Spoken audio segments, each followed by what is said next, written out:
And now to Victoria, where a massive sandbagging operation is underway in the state's northwest. Floodwaters continue to rise around the town of Swan Hill, and communities nearby are being warned they could face weeks of isolation. The mass of water moving through Victoria is now heading towards the Murray River, causing more concern. A short time ago, I spoke to Victorian Premier Ted Baillieu. Ted Baillieu, this expanse of water continues to make its way across Victoria. What is the latest, and is there any end in sight to the flooding?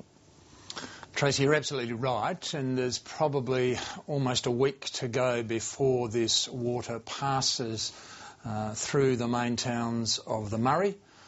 Currently, towns downstream of Kerrang are facing major flood warnings and alerts and emergencies, and some facing evacuation orders.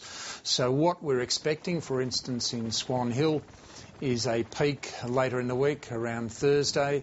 That means people of Swan Hill and surrounding towns are on major flood warning alerts. In a broader sense, agriculture has been hit particularly hard. There are estimates of $2 billion in lost productivity. What concerns do you have about that industry and about the impact on food supplies? Well, that's true, and one of the concerns we do have is there's been a lot of focus on the towns themselves, and we're up to more than 75 towns, nearly 80 towns that have been impacted, and more than 4,500 people and a couple of thousand properties.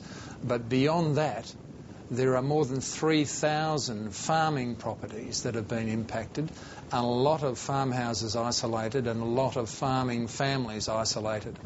Now, there's been a huge damage done to agriculture and the agricultural sector, and that's going to take some time to assess, but the estimates are certainly up over that $1.5 billion mark just on agriculture alone. That's obviously a very big hit and a big whack on the Victorian economy, and that farming sector in particular. The croppers and those with sheep, with stock as well, there are big losses. Total estimates for Victoria range up to $6 billion. How do you prepare for that? We don't have an aggregate at the moment. We've made preparations already, and there are grants available for individuals, for households, for small business, for some primary producers, for not-for-profits. We've made support available for councils, for the clean-up and for some community facilities. Beyond that, we have a big job to do repairing roads and bridges, but many of those roads are still closed and many of them are still underwater, and we just don't yet know what the damage bill is going to be for that alone. This is the third flood in 5 months in Victoria in these regions, and after the September floods, the bill for infrastructure alone was some $60 million.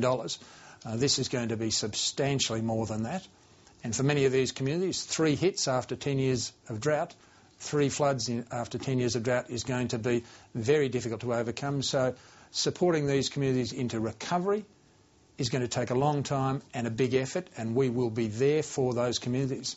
As you know, the Prime Minister, Julia Gillard, has talked about a one-off levy to help fund the recovery. What's your view of that idea? Well, I understand that, but we're engaged very much at the moment in the response because this flood crisis is still going. And I've made the point, I don't want to comment on that at the moment because we are engaged in the Victorian flood crisis response right now. In some areas we're engaged in recovery where the water has passed through. And yes, I think that's a matter for the Commonwealth and indeed the Federal Parliament to discuss at this stage. And I'm perfectly comfortable with that broader discussion going on, but I just want to focus for the time being on the response that we are laying down now. I'm sure there are a lot of Victorians, though, very concerned about where this money might come from, and they might like to know which way their Premier is leaning in terms of the best way of getting that money together. Do you have a view leaning towards a levy? Well, indeed, I think the most important thing for Victorians now is to ensure that we maximise our effort in response and recovery. Now, we're going to have a big bill for Victoria alone. Aggregating that, making that assessment is our task. I don't want to make presumptions about what the cost is going to be in Queensland. This rain event has had a massive impact on Eastern Australia. I've got to concentrate on the Victorian effort, That's where I'm going to put my focus for the time being. But I'm perfectly comfortable for others to have that debate. Well, as you're well aware, a number of your federal colleagues within your party and also your own deputy have expressed concerns about this levy. Why won't you discuss it? Well, I'm not sure that's quite right about Peter Ryan, but I'm not going to get into that. But I'm perfectly happy for the federal party and the federal coalition to make their point. But there are a number of proposals on the table, and I'm not going to speculate on what proposal's finally going to get up. This is going to come at a big cost to Victorians. It's going to come at a big cost to all Australians. It's obviously a huge impact in Queensland and a very significant impact in Victoria. But let's not forget there have been floods in Tasmania and in New South Wales as well. We haven't yet done the assessment.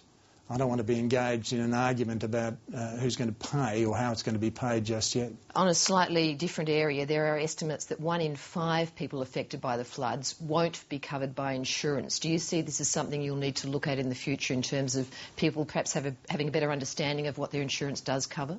I don't think there's any doubt about that now, Tracy. I think we've had this debate before in regard to natural disasters and particularly flooding, and it's clear that we don't have a high percentage of the properties that are insured, and of those, many are going to be embroiled in debates about definition, whether it's water down, water up, whatever.